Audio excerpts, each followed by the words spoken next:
Welcome to National Liberty Alliance's weekly call. Today is Monday, July 6th, 2026. We broadcast live every Monday from 9 p.m. to 11 p.m. Eastern Time. If you're listening in over Rumble or YouTube and you would like to ask a question or make a comment, you can go to nationallibertyalliance.org and click on our weekly call for instructions to join us live by phone, app, or browser. If anyone would like to email a question, you can send your questions to questions, that's plural, questions at nationallibertyalliance.org. Please support our business partners. You can find their banners on the right side of our website, of which the proceeds go to support NLA's effort to save our republic. Consider taking our 90-hour court access in the common law course. You can find the link on our front page and in the description below. Also, please support NLA by donating $5 a month or more. Click on the donation tab on the top right side of the website. Okay, we're going to pick up with our scripture reading. Tonight's scripture reading is going to be in Hebrews chapter 11, read by Alexander Scorby. Let me see if I can get there.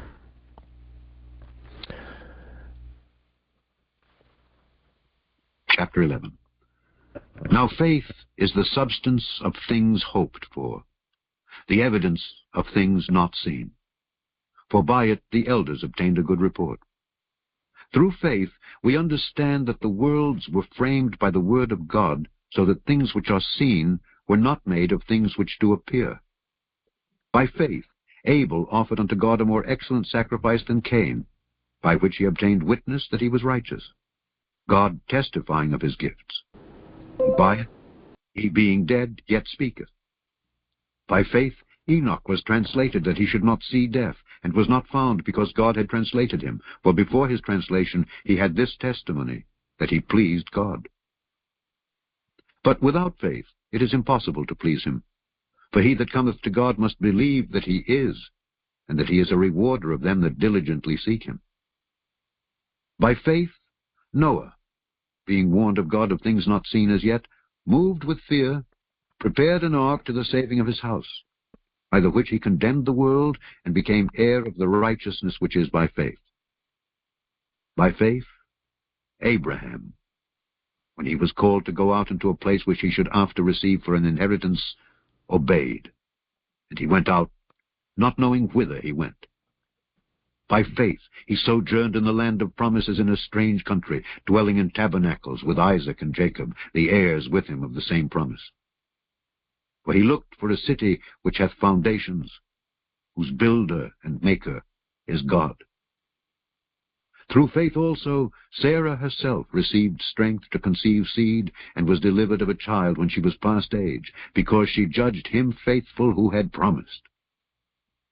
Therefore sprang there even of one, and him as good as dead, so many, as the stars of the sky in multitude, and as the sand which is by the seashore innumerable.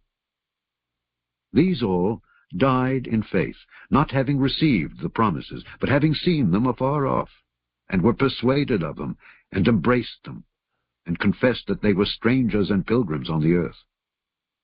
For they that say such things declare plainly that they seek a country. And truly, if they had been mindful of that country from whence they came out, they might have had opportunity to have returned. But now they desire a better country, that is, an heavenly. Wherefore God is not ashamed to be called their God, for he hath prepared for them a city. By faith Abraham, when he was tried, offered up Isaac. And he that had received the promises offered up his only begotten son, of whom it was said, that in Isaac shall thy seed be called, accounting that God was able to raise him up even from the dead, from whence also he received him in a figure. By faith Isaac blessed Jacob and Esau concerning things to come. By faith Jacob, when he was a-dying, blessed both the sons of Joseph, and worshipped leaning upon the top of his staff. By faith Joseph, when he died, made mention of the departing of the children of Israel, and gave commandment concerning his bones. By faith Moses, when he was born, was hid 3 months of his parents, because they saw he was a proper child, and they were not afraid of the king's commandment. By faith Moses, when he was come to years, refused to be called the son of Pharaoh's daughter, choosing rather to suffer affliction with the people of God than to enjoy the pleasures of sin for a season, esteeming the reproach of Christ greater riches than the treasures in Egypt. For he had respect unto the recompense of the reward. By faith he forsook Egypt, not fearing the wrath of the king, for he endured, as seeing him who is invisible. Through faith he kept the Passover, and the sprinkling of blood, lest he that destroyed the firstborn should touch them. By faith they passed through the Red Sea, as by dry land, which the Egyptians, assaying to do, were drowned. By faith the walls of Jericho fell down, after they were compassed about 7 days. By faith the harlot Rahab perished not with them that believed not, when she had received the spies with peace. And what shall I more say? For the time would fail me to tell of Gideon, and of Barak, and of Samson, and of Jephthah, of David also, and Samuel, and of the prophets, who through faith subdued kingdoms, wrought righteousness, obtained promises, stopped the mouths of lions, quenched the violence of fire, escaped the edge of the sword, out of weakness were made strong, waxed valiant in fight, turned to flight the armies of the aliens. Women received their dead raised to life again, and others were tortured, not accepting deliverance, that they might obtain a better resurrection. And others had trial of cruel mockings and scourgings, yea, moreover, of bonds and imprisonment. They were stoned, they were sawn asunder, were tempted, were slain with the sword. They wandered about in sheepskins and goatskins, being destitute, afflicted, tormented, of whom the world was not worthy. They wandered in deserts and in mountains and in dens and caves of the earth. And these all, having obtained a good report through faith, received not the promise, God having provided some better thing for us, that they, without us, should not be made perfect. Okay, all right, tonight we have a special guest. We have Barry County Sheriff Dar from Michigan, and John is going to take the host for tonight. I had you muted, John, because you were bleeding through. Maybe when you're not talking, maybe you can mute your mic, because right now we're getting some feedback. So it's up to you to mute your mic and take it from there. But okay, John, you got the mic. And I believe Sheriff is already unmuted. Sheriff, are you unmuted here? No, can you hear me? We can hear you, Sheriff. Okay. Okay, good. All right, John, lead us on, and we'll take it from there. Thank you, guys. Dar, I've known him for about 10 years. We met with a group of people questioning traveling, and he's a man. He's a sheriff. He's also the sheriff for the commercial aspect of it. So he's got 3 hats he has to wear. But it's a privilege to be here tonight with Dar. We want to answer some questions. We want to talk a little bit, and we have some written questions. Dar has a copy of them. I have a copy of them. But Dar, is there anything you want to say right off the get-go? It's a pleasure being here again. I've been on the show about 3-4 times now. Appreciate it. All right, John, if you got him, I can barely hear him. Can you speak up a little bit, Dar? Is that any better? A little bit, yeah. Yeah. Let me try Maybe just get close to the mic. You're coming in on a computer, right? No, you're coming in on a phone, right? Is this better? There you go. That's really good. Much better. Well, Dar, we've talked, what happened originally, folks, is about 10 years ago, a group of guys met with Dar at a restaurant, and some of the questions we have here is about traveling as opposed to driving. And the same questions were asked at that time, and what Dar said to the guys was, look, this is something that my deputies are going to see, going to run into, and so what I want you to do is have some briefs written up about the driving as opposed to traveling, and we'll turn them into the Cooley Law School in Lansing. We'll turn them into the instructors over at Hillsdale and have their students investigate that. Now, he says, if we can prove you wrong, then you admit you're wrong. If we can't prove you wrong, Then we're going to ask the state what the heck the deal was.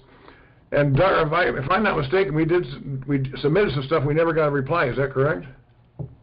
No, I haven't got a reply from anybody yet. Prosecutors, everybody seems to be afraid to tackle this. I guess I'm going to have to bring it into our courts and with everything you guys have and share it that way and see where we go. Everybody's afraid to tackle it. A lot of people say, oh, it's been beat up to death. Hate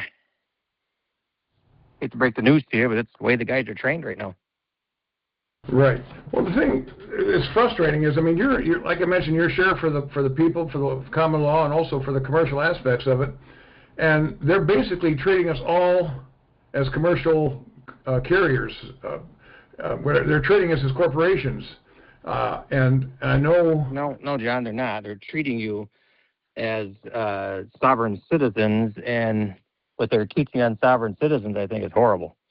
It makes the officers all edgy and make them not want to listen, take you into custody faster. We just had a guy, I've never heard him call himself a sovereign citizen, down in South Carolina, who got in a shootout with the police, and he got a bullet in the head, and one of the deputies got a bullet in the head.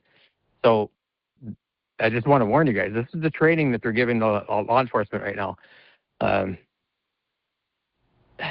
It's kind of hard to explain. It's been going on since, gosh, I think I was in the academy, but it wasn't nearly as prevalent as what it is today.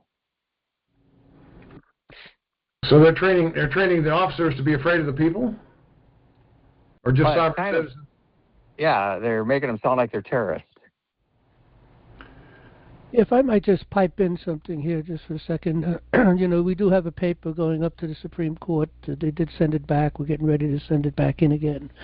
We did read the paper, and we also read the letter that's going to be adjoining that paper. We will probably... So we're focusing in right now on opening the courts of law back up and corporate justice.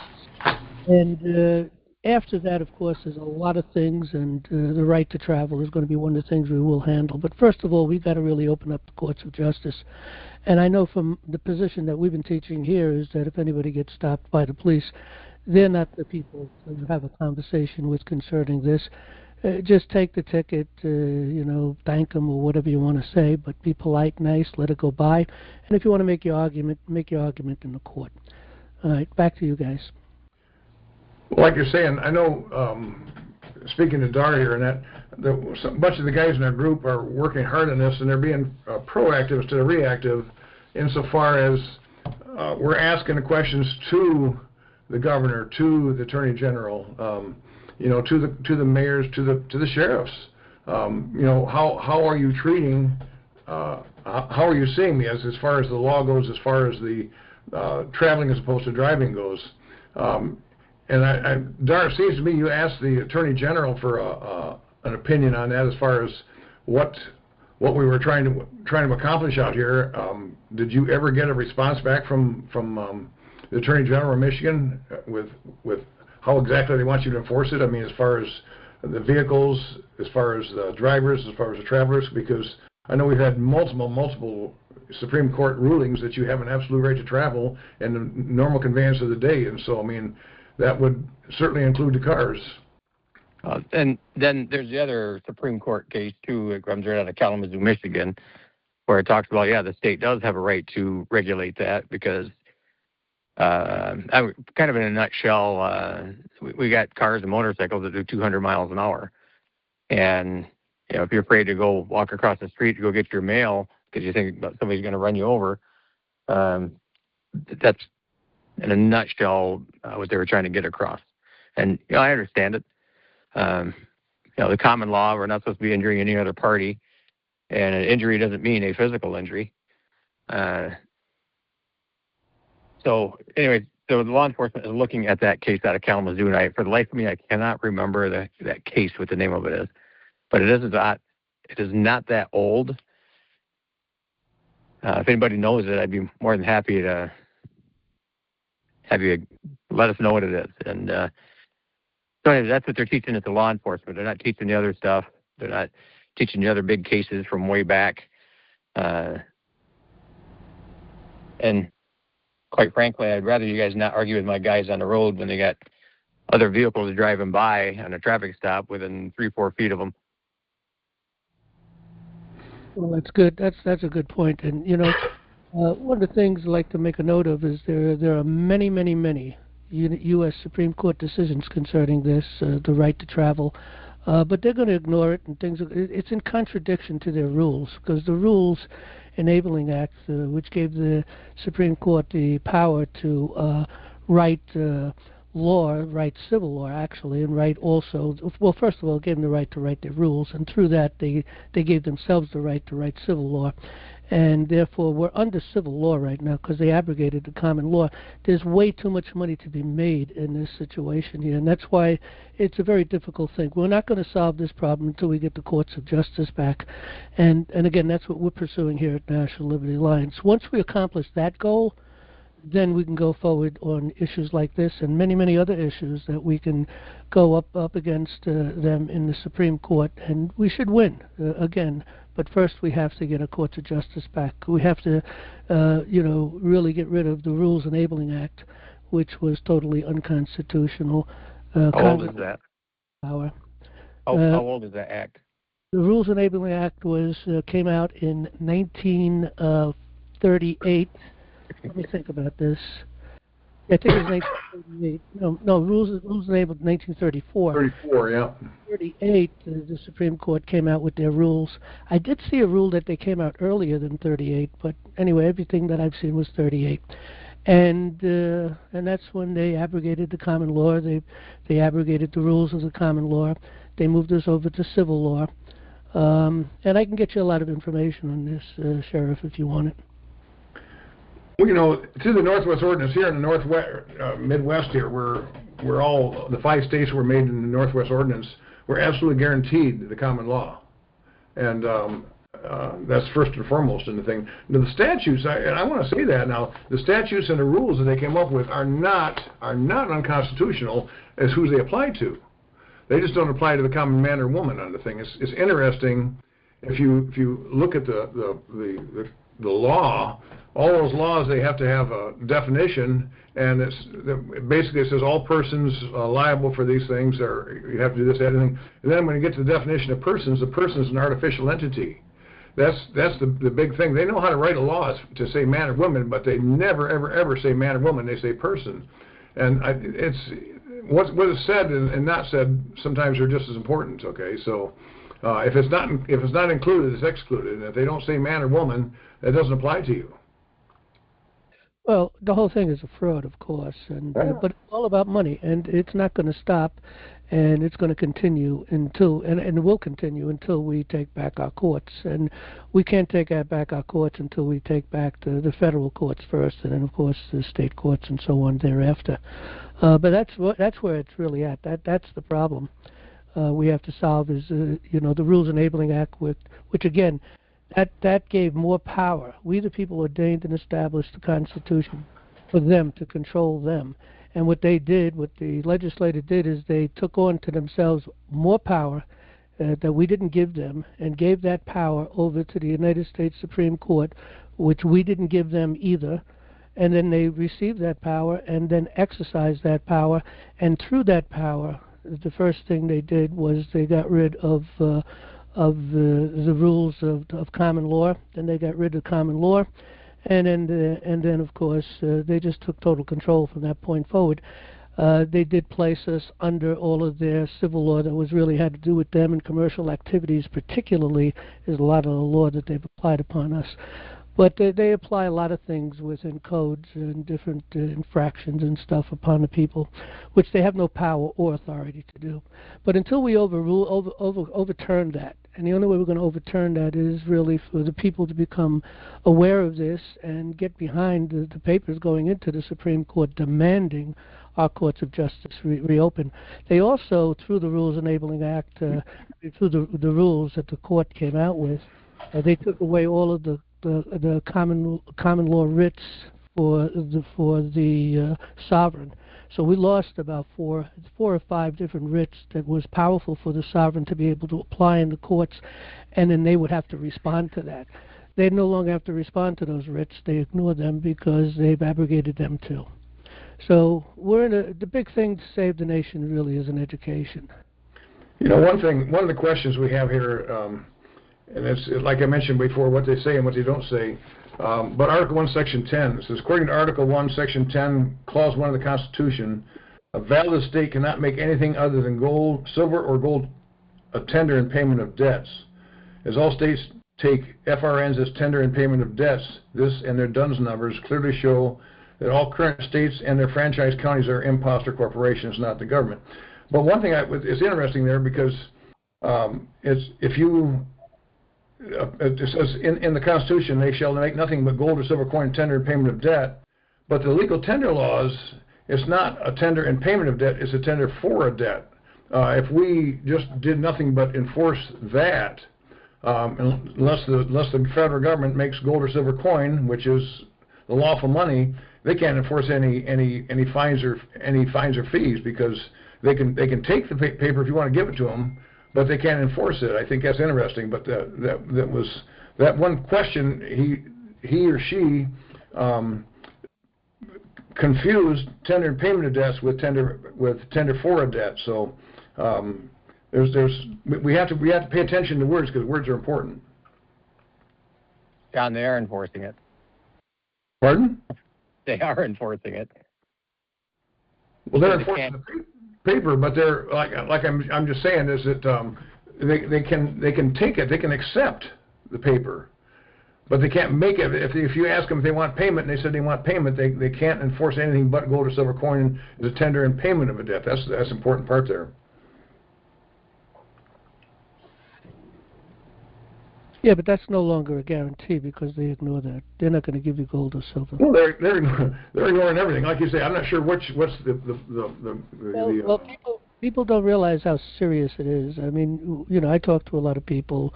We try to get a lot of people involved, but they don't really understand, because a lot of people seem to think, well, we got Trump now. Trump's going to save us. You know, look, Trump's going to bring things back to a certain order, but he can't, and he might even be able to turn the courts around to some degree.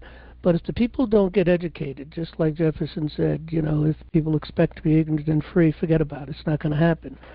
Of course, I was paraphrasing now. But in any event, you know, if the people don't get educated and come to an understanding and step up and get involved in their local communities through committees of safety, being the true committeemen, we'll never get a republic, or we'll never be able to hold our republic. That's the key. And that's what Benjamin Franklin said or meant when he told some individual after they discovered what kind of a government we were going to have, and he says it's a republic if you can keep it. A republic requires an educated people. So the people have to become educated in order to exercise their unalienable rights of government by consent. And they have to know how to do that too. But people don't know how to do it, and that's what they need to learn.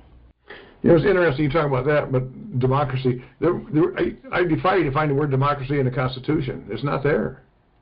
Well, there is no democracy, and that's why anybody that's proclaiming democracy should be removed from power ultimately, but unfortunately even the good people don't even understand we're not a democracy, we're a republic. The Constitution says it guarantees us a Republican form of government. So that's how Trump is going to get rid of this clown down in New York City and many other communists, because they're turning our government, and it is a conspiracy. They're working together. They're connected. The money is flowing. So that's how he's going to be able to get rid of them, because they're turning a republic into a socialist or a communist way. But the truth is still the same about a democracy. We're far from a democracy. Just because we elect our representatives by popular vote does not make us a democracy. But in any event, this is the problem we have. It's a problem of education. Everything gets back to an education. Everything. Well, proper education, please. That's it. I've coached and I've taught martial arts for years. And I ask my students, does practice make perfect? And they say yes. And I said, no, it doesn't. They look at me dumbfounded. I said, perfect practice makes perfect. Absolutely. You can take that same thing into the education. If you're getting taught BS the whole time, they're going to be taught. They're going to accept BS. Well, you're absolutely right there. Here's another question for you, Dar. It says, Brenda asked, What are you doing to educate the people in common law? Do you have a web page or contact information? That was one of the questions she had. I'm sorry, ask that again? What are you doing to educate the people in common law, and do you have a web page or contact information? Reality, I ship a lot of people to the NLA. John wrote that book, Government by Consent. I try and push people towards that. I had one attorney from up northern Michigan there that got the book, and he says, I'm going to read it because I'm a reader. Then he went and bought Brent Winter's, one was that, Excellence of the Common Law, and the Good Book Uncooked. Did he read them? I'm sure he's in the process of reading them, but he says, I'm a reader. I'm going to read this stuff. Well, I know you work with Brent quite often on a couple of different things. I was in your office a couple of times when you were talking to him on the program. He's brilliant. He's good. Yeah, I'd like to hear back whatever response you get back from this lawyer. Lawyers are very difficult to talk to, but if they're going to read these books, it should give him a proper education. It should change his mind. He should have an awakening. Oh, it was nice because I was asked to go up to a fundraiser up in Grand Traverse County, and I think there's about 160, 170 people there. And I gave him a PowerPoint presentation on the Office of the Sheriff, and it basically gave a history of the Sheriff and the Second Amendment. And it was most of the material I got from Brent, and I have looked up what Brent uses as references, and he's spot on. And that attorney represents the Michigan Coalition of Responsible Gun Owners. So he's basically Michigan's NRA. That's Michigan's NRA, Michigan Coalition of Responsible Gun Owners. He is their attorney. He approached me afterwards, and he says, very rarely does anybody school me on the Second Amendment, and you just did. And I gave him the history of it from all the way back to the 12 tribes of Israel. And it was funny because that 160, 170 people, it was quiet as a mouse. I did not get interrupted. It was, they were like sponges. I even left them with the PowerPoint presentation I had for them. I left it with them to share this. They're hungry. They're hungry. Another question here. If you get a chance, Sheriff, maybe you can email me a copy of that PowerPoint. I'm interested in that myself. Sure. Thanks. You know, Dar, you're talking about those people being hungry, but all around Berry County is really, really interesting. Everybody knows Sheriff Dar in Berry County. They all talk to him. He talks to everybody. He's what we were looking for in a sheriff all over the country. I'll tell you that. I mean, I've seen it there. Is there another question here? Is there a working relationship between you, President Trump, and the common law sheriffs? And also, how many common law sheriffs and deputies are there in the USA? Have you any idea on that? No, I don't have any idea how many there are. Every now and then a new one pops up, and I grin from ear to ear because I don't feel alone anymore. State of Washington, they got them popping up all over. The Constitutional Sheriff and Peace Officers Association had another victory over there.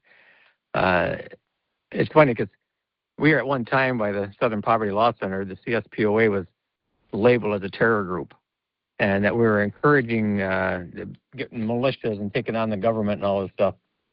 And it's funny because I was at the conference that they were referring to, and nobody even mentioned a posse or a militia the whole conference. But nonetheless, over in the state of Washington, they passed a bill, and the governor signed it into law. But you understand, since they went to mail-in balloting, they have supermajority out of the House, their Senate. They've got the governor, they got the Secretary of State, and they got their Attorney General's office. They have the control of the courts. And it's a communist-type control. CSPO went in there, made their statements, got the people backing them, and they won their case. And what the case was is they were trying to make it where the governor can get a committee together and remove a sheriff from office.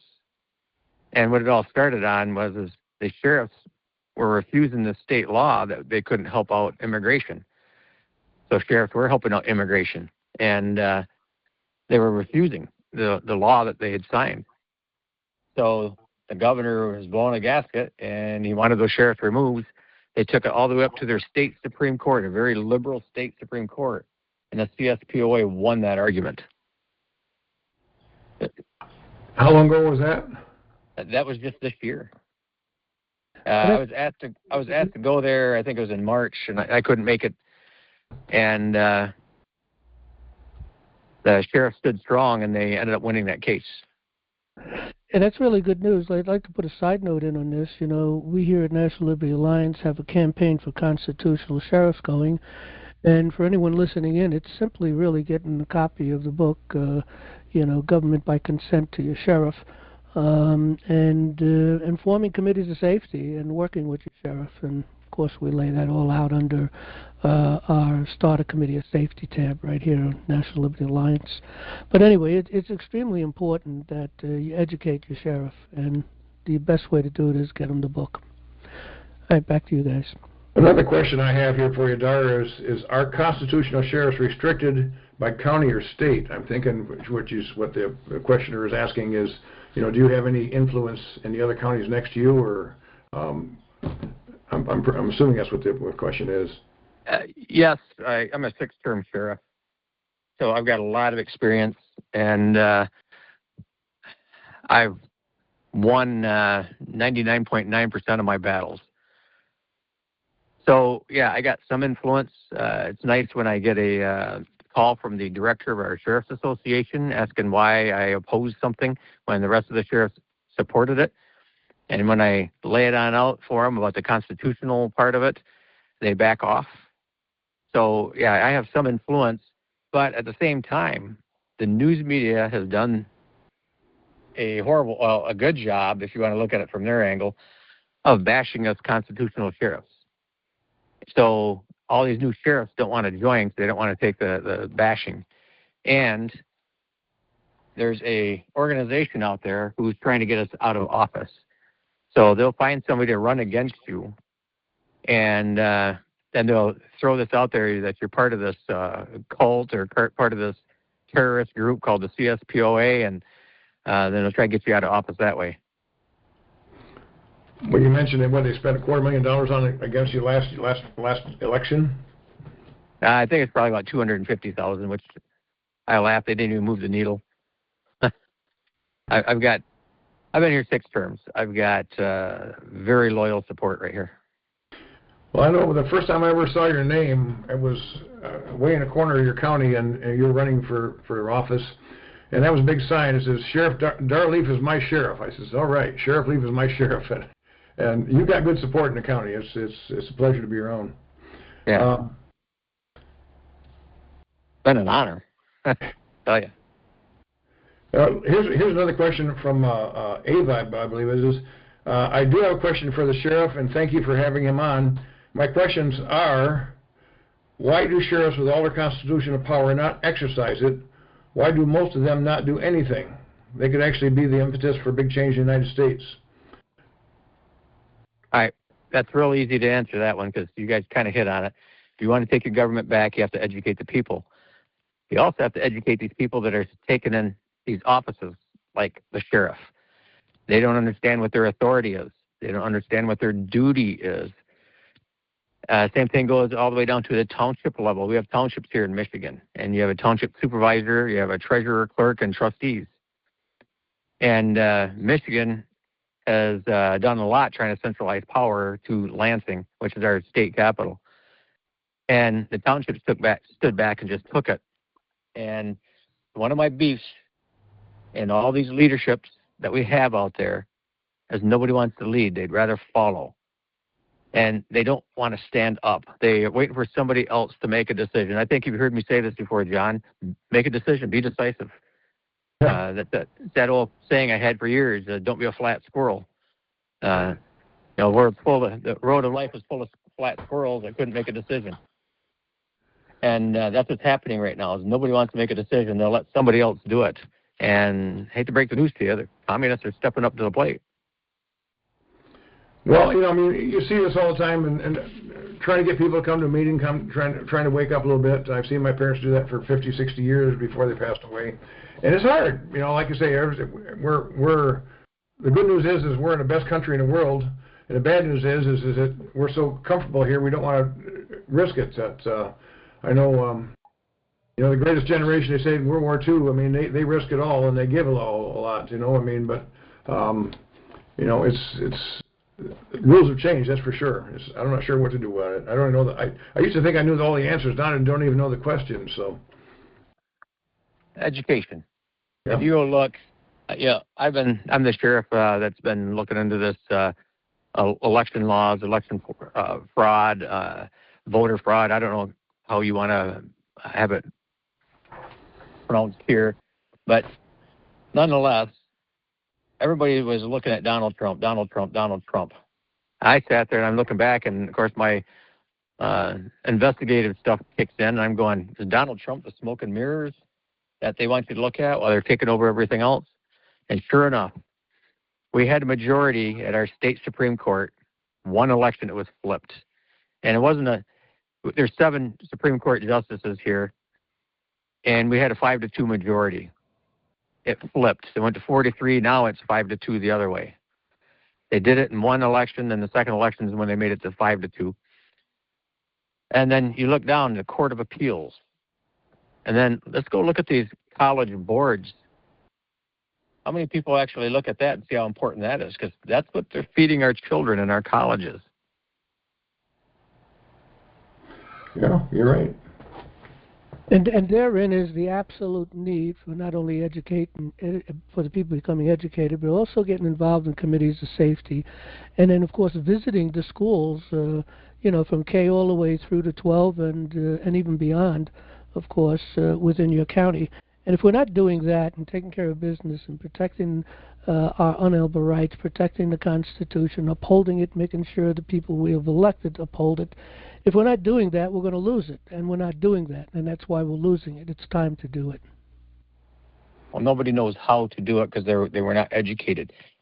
I go around all around the country and educate the public on what is a sheriff, not a constitutional sheriff, because if your sheriff has a spot in that state constitution, he's a constitutional sheriff.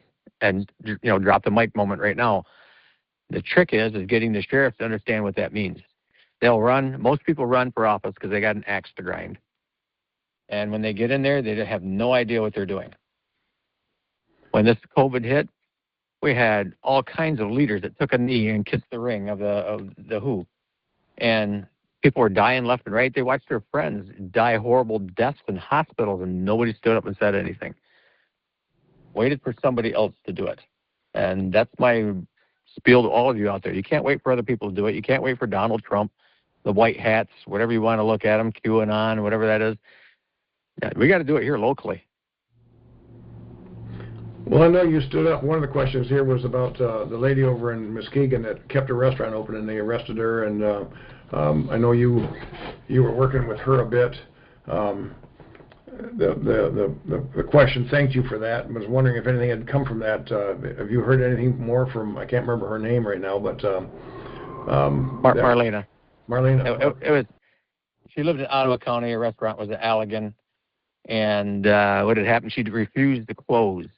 She's from Poland, and she speaks broken English, and she saw the communism creeping into Poland, so she fled Poland to the United States because she was going to be safe from communism. She's watching the same play over and over again here that they did in Poland. So she refused. She wanted to get the public's attention. The Attorney General's office wrote her a citation. It goes on from there. I told her to move her restaurant here in Berry County because we would have told the Attorney General's office to go pound sand, which we did. And in fact, I'm in uniform in some of these restaurants that refused to close, and I'm sure that those pictures got back to the Attorney General. This was, I don't know about the rest of you there, but my top senses went into high gear right then and there, saying, "Hey, something's going on," and this is not about COVID. All about control, that's for sure. And people, He's telling the truth there too. He'll wear his uniform and he'll wear it proudly, and the people support him in that county. When they had that plot against the governor, and this is the other thing too, our sheriff got to understand, people will follow courage. So if you find somebody who's courageous, got a backbone, educate them and see about getting them into these offices. Because when I stood up and made comments about this plot against our governor, and I knew two of the guys that got arrested, and there was no way they were smart enough to go out and, carry off such a plot. And I took a lot of heat. People were asking for my resignation. None of the resignation requests come from people in my county. I got polled, and I didn't even know I got polled. I usually poll between 63 and 65%.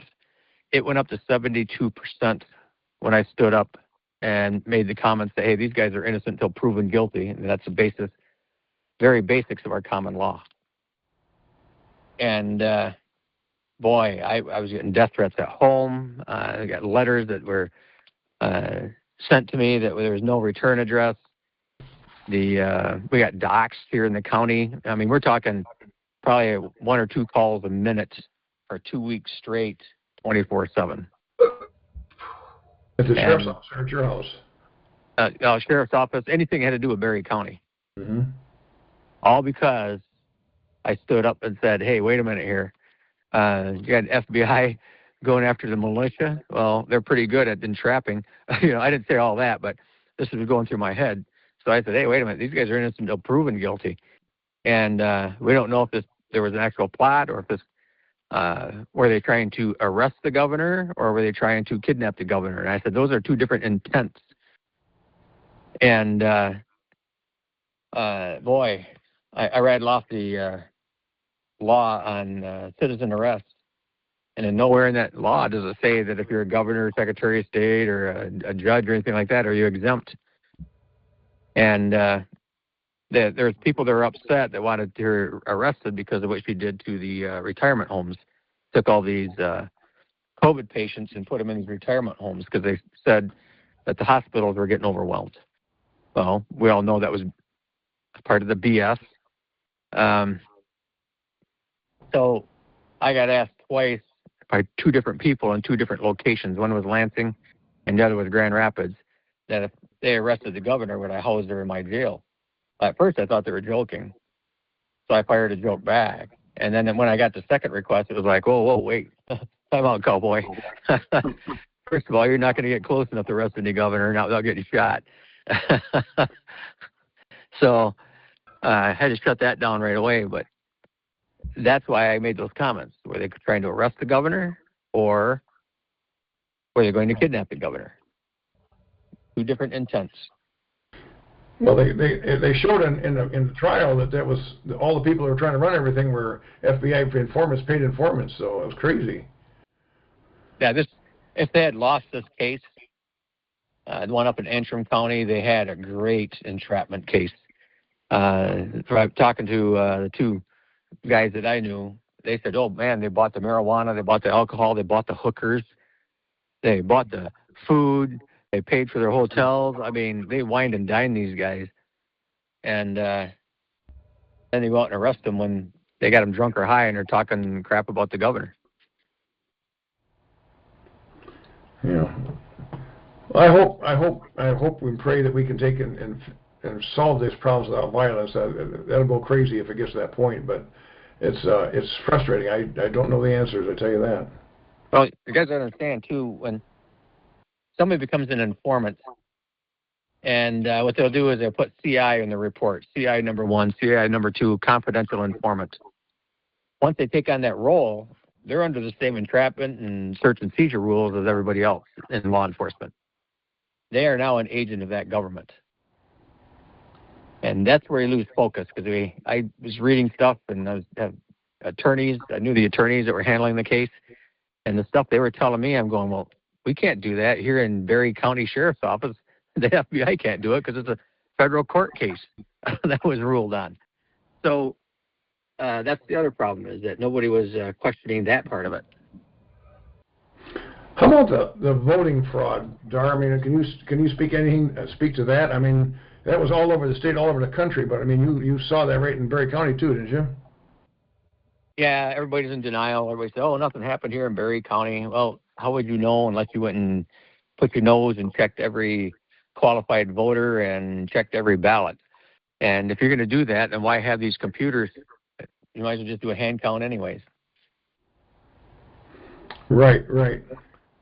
Yeah, ours started out, what changed my life, and my career, was a woman from one of our lakes up here. She is just north of Hastings. She brought in a picture, and what it was Fox News had a map of Michigan, and it was broke down by the counties. And you take an arrow and you click on one of those counties, and it'll tell you what the voting results were at that time. Well, how would they know what the voting results were at that time? Well, she clicked on it, I think it was a little bit after 11 p.m. So all the polls were closed, but not everybody had brought in their voting results, that not all the precincts had. And it had the Natural Law Party candidate leading Berry County with, I'm just going off the top of my head for numbers. I think it was like 9,700 numbers. Donald Trump had like 8,500, and Joe Biden had 45 or 4,300. And she thought that was a little weird, a Natural Law Party guy having that many votes in Berry County. So she took a picture of that screen and got it to me. And that's what got all the cybersecurity guys excited. He said, this is the stuff we look for. And, back then I had no idea what I was looking at. And it took me a long time to grasp it. But, yeah, something was going on. And from there, the investigation has just grown and grown and grown. And what's his name? My pillow guy, Mike Lindell. He's got an 800-page report on the evidence that the 2020 election was a sham. So you get on Mike Lindell's website, or I forgot which one it is, but I'm sure it won't be hard to find, and look up that 800-page report, and there's a lot of information there. Well, they had truckloads of ballots. They had millions of people. I say the plan is you vote early, you vote often. I think that's what you're supposed to do. Is that the rule? Well, they changed how we voted. We had all these protections from all these years, and when George Soros got his people in the position there, they started changing the rules to make it easier to cheat. And we had the rules in place to prevent that. Well, they changed them because everybody should be able to vote. Hillary Clinton was pushing being able to vote with your cell phone. And how's that a good idea? Well, it cuts both directions, but yeah, this is nuts. I mean, is there from your knowledge, are paper ballots required in the townships or in Berry County? I mean, and do you have to have them counted by the computer? I mean, we write on paper and then you put it into a tabulator, and you have no idea what's happening from there on. You know what I mean? And they won't let you inspect the software. They call it proprietary information. You can't inspect it. So a private corporation, why do we use it? Are private corporations running our elections? That's what you're saying? Non-government organizations, NGOs, the Electronic Registration Information Center, they handle the qualified voter files, and we'd be doing a presentation at the commissioners meeting on the 14th on discrepancies there. I don't see anywhere yet. I'm hoping the Secretary of State will cooperate with us, but I don't see anywhere where they separate the illegal aliens who are not allowed to vote or allowed on our juries. I don't see anywhere where they have the protections and weeding those people out of our qualified voter files yet. So, and 17 million of them come across in 4 years in the Biden era. Yeah, and we paid for it too. That's great. We paid for it. They got free food. They got free cell phones, and our grandmothers and grandfathers can't even afford medical care sometimes. Oh, and don't forget this. You got 17 million people coming in. They're from third world countries. They're working at McDonald's, making more money than they've ever imagined in their life. so they send money home to their families. Look at who the people have their hands in the pockets, because there's a cost to changing it from American currency to Venezuelan currency. There's a cost. You got 17 million people, and that's just the ones that come across in those 4 years. That's not the ones that have been here for years ahead of that. You got that money, and that exchange, there's somebody making money on that exchange. Did I say that correctly? Yep, yeah. Yeah. So, yeah, there seems to be a way of money laundering everywhere you hiccup. Oh, what is the answer, Dar? What is the answer? I'm looking for a couple other questions here. So let me just make the announcement here for those who are interested in asking a question. The queue is open. It's a *6 and 1 if you're on a phone, and if you're on an app or a browser, should be a button there to enter into the queue. But go right ahead, John. Hey, Well, John, there was one question that we read off right at the beginning when you handed me the questions. Mm-hmm. No, we are not sworn in by any federal agency. Sheriffs are not. So that's a local issue then. Yeah, I suppose if a sheriff wanted to get sworn in, he could, but I like the separation of the powers even at the sheriff and federal level, so I don't think it's appropriate. And do all your deputies all have oath of office on file? I guess that's another question a lot of times we'll ask in our group about the oath of office. Yes, every 4 years I swear in my deputies, my correction officers. I even swear in my cooks. Good for you. And you swear them in, right? I swear them in, yes. Okay. Is that common for all different sheriffs, or do they normally have a judge do that, or don't you know? Every 4 years we have to swear our employees in. Mm-hmm. Basically, every time you get elected, it's like a new sheriff coming in, even though you're the same sheriff. Because like I said, this is my sixth term right now. I have another question here. It says, many citizens feel that certain legal processes, or processes, what I want to say it, including foreclosures, sometimes operate without full transparency or accountability, especially when paperwork or documentation appears unreliable. While I understand sheriffs cannot intervene in judicial matters, could you share how your office approaches situations where the public believes the legal process is being abused? How do you balance enforcing court orders with ensuring that citizens' constitutional rights are respected? A citizen's constitutional rights, no, just your basic rights. Yeah, we're not allowed stealing, even if we are the government. Stealing is illegal. It's simple common law principle. But no, it's my job to intervene if I think something's wrong. So yes, we can intervene. I choose to do it behind a closed door between me and the judge. We can hash it out there. One of the things that I brought up early in my career is when like property taxes. Mm-hmm. There was one of our villages said the guy is behind on property taxes $8,000. So they were trying to take his $320,000 piece of property over that $8,000. And I asked, how was that legal? And they said, well, here's this statute that passed years ago allowing this. And I'm going, well, just because it passed doesn't mean it's legal. And so there's other means you can get that $8,000. Well, if I say I borrowed your lawnmower and it was a $5,000 lawnmower and I never brought it back, you wouldn't be going over and taking my land and making me pay for that lawnmower. You'd be garnishing my wage. You'd be putting all kinds of pressure for me to pay you back for that lawnmower. And everything from even if I refused, then the sheriff would come on in, take my property, have a sheriff sell the property until I paid off my debt. Well, the remainder of that would go back to the person that you did the execution of property off from. Why are we treating property taxes different? So we're still in battle on that. I thought we had it won about 3 years ago. But what was happening is you get these guys are doing the civil process. They'd call their buddy on up and say, hey, you go pay these taxes on this property right here. You might get a real cheap or good piece of property. So I don't see how that's not stealing. So we're still working on that, chugging away. And I do have the ear of the state representatives. We did get our commissioners to back off on giving money to fight the government side of it. So we're winning cases, or moving forward on cases.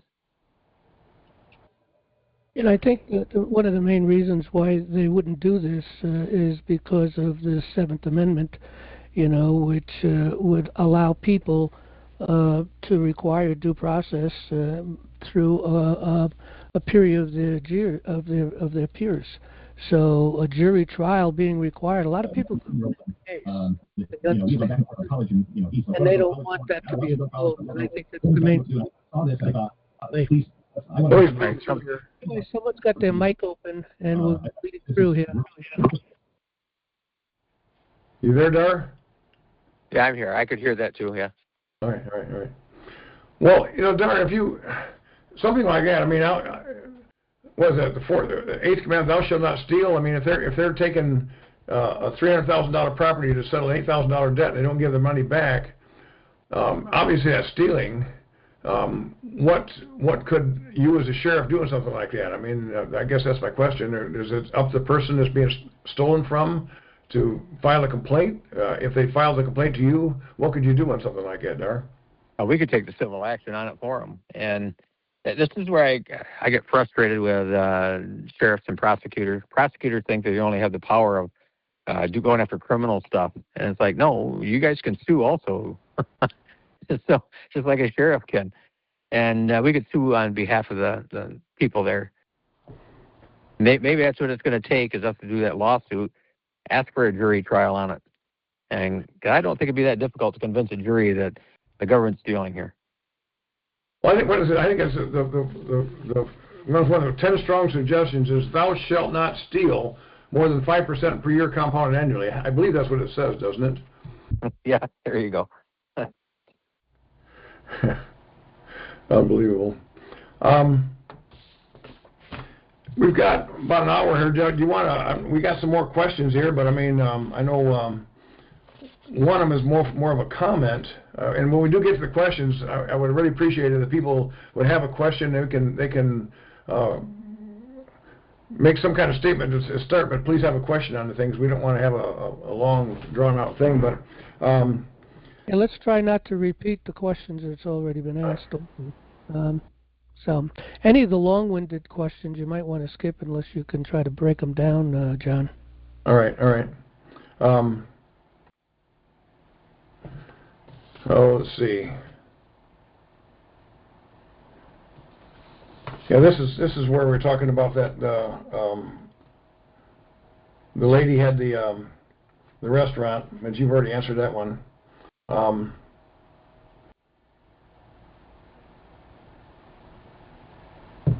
Yeah, right. We can go to the queue if you want, and if you come up with a few other. If we run out of queue, we can go ahead and look at some of these more questions here.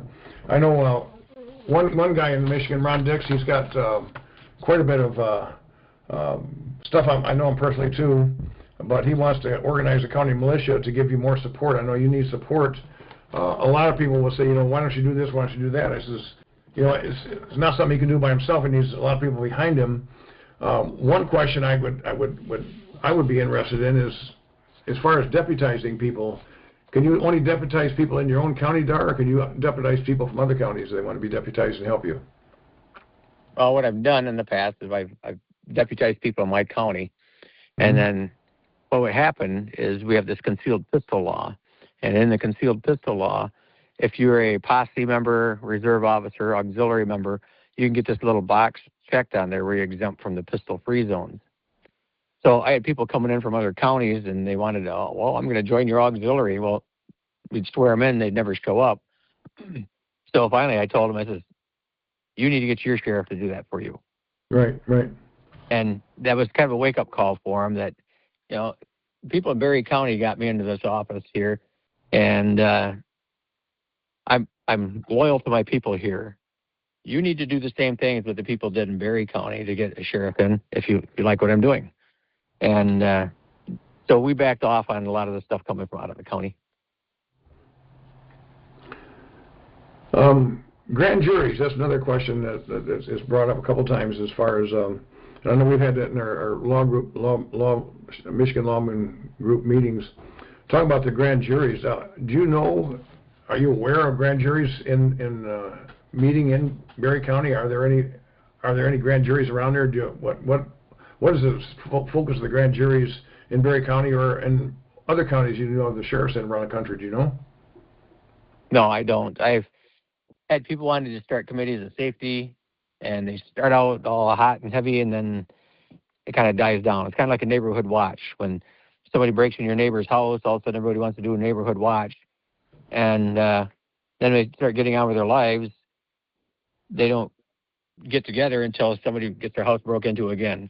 So it's kind of like the same thing with the grand juries and the committees of safety. The people get involved, they're all excited, and they're a lot of work. So I haven't had a grand jury in my county, anybody start one up. And I got to say this here about the grand juries. When you start talking about militia duty, that's part of your duty for a militia member, is that grand juries and the Petit juries or Petit juries, whatever you want to call them. Yeah, what's important for people to understand when they start to organize, for instance, committees of safety, is that there's got to be somebody there that's a good organizer.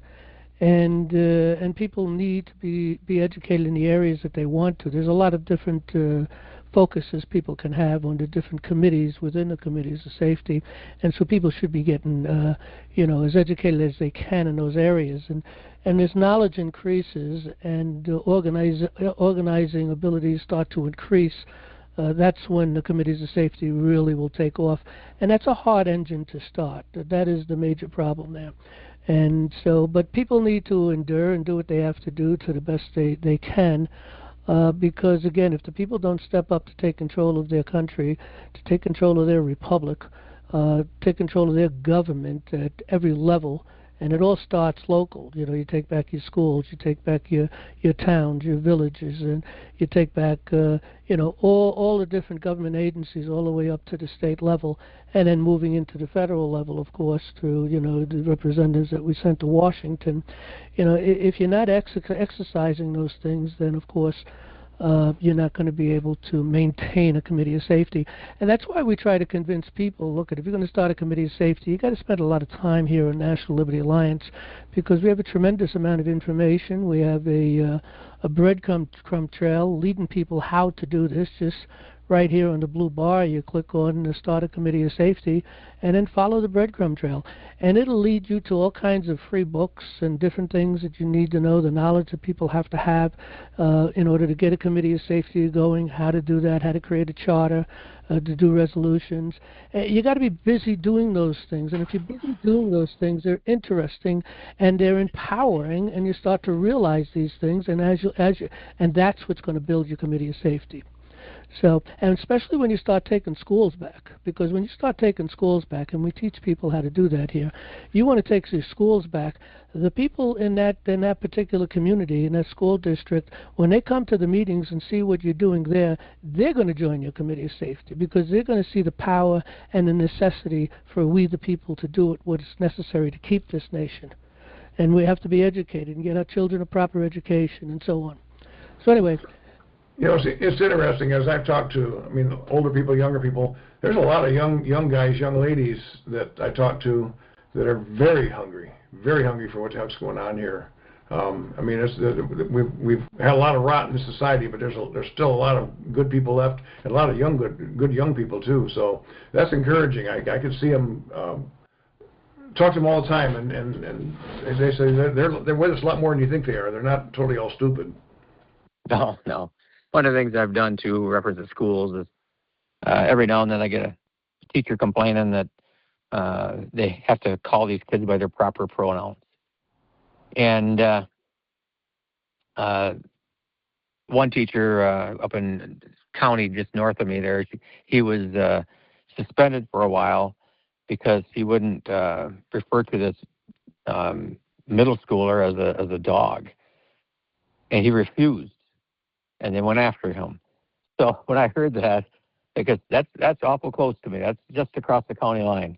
When I heard that, I got my animal control officer, and I said, the first parent that comes in here and allows their child to say they're a dog, you're going to write that parent a ticket for an unleashed animal and no rabies vaccine, and then let that child bark at the judge and see what happens. And, you know, and it's kind of funny because just my attitude towards these things here, that's been a big deterrent from people doing that. I heard people were trying to tell me, oh, they got kitty litter in your schools. And I said, call the health department. That's a big health department violation. Give them something to do rather than making you mask, you know? So there's ways we can fight this and with common sense, and we'll win it. Common sense is pretty rare. My son works at a college, and it was interesting. He was been there for about 8 years now, but they had the restrooms there, and they made them all unisex restrooms. And what they did is they took the urinals out of the men's restrooms, and that was how they made them unisex. And I said, for the life of me, I'm trying to figure that one out. When these people, they believe that.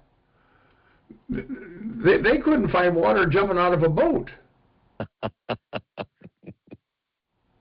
Well, yeah, it's biblical. I mean, the Bible warns us this is coming. Yeah. John, do you want to open up? Let some other people ask some questions. Yeah, we can start to take questions. Again, let me just make the announcement. We've got 1, 2, 3, 4, 5 people in the queue for questions. Anybody else wants to get into the queue? If you're on a phone, it's a *6 and 1. And if you've got an app or a browser that you're coming in on, there should be a button there to enter the queue. All right, we'll take our first question. It's Ross. You got the mic. Go right ahead. Can you hear me? We can hear you, Ross. Go right ahead. I have a question about, should we get rid of the federal, how do I say it? The Federal Land Management Act? Land patents? What are you talking about, Ross? Oh, the act that controls the government, that they can hold land in the state of Oregon or any state in the West. Yeah, you're talking about the federal control of land. Yes. Throughout all of the United States, and out west particularly, they really have seized control of a lot of land. But Sheriff, I don't know if you want to respond to that. Yeah, I've been to some training on that. There's a National Sheriff's Association, and then there's a National Constitutional Sheriff's Association they flew me all the way out to Vegas to share this with me. And I think we got one little sliver of federal land here in Berry County, but it's up to the states to go take that. There's a whole book on it, but it's something like the federal land grab. And there's a couple retired teachers that started doing a research paper on this, and they couldn't believe what they found. And if you go look at the 13 original states, and I forgot what the law is on it, what the name of it is. The Equal Footing Doctrine, what they call it. The what doctrine? Yeah, but you go look at the Mississippi East, and most of the land is owned by the states. If you go Mississippi West, most of it's owned by the federal government. Now, how can that be if you're going to be equal with the other, especially the first 13 original states? And that's basically what they were talking about. Arizona, a while back, they were trying to pass some legislation to take over the national parks that they had out in Arizona. The people themselves shot it down. It's like they wanted the national or federal government to control that. Like Yellowstone and Yosemite and all that, then, huh? Yeah. So the states just need to take that land. It's rightfully theirs. They have to, the federal government, what was there, I think there's 4 or 5 clauses in there on what they can own land, what it's for. Needful buildings. Yeah. Yeah. It's for military purposes, for like militia or those stuff. Yeah. That But they weren't supposed to be in the park business. They weren't supposed to be in the reservoir business.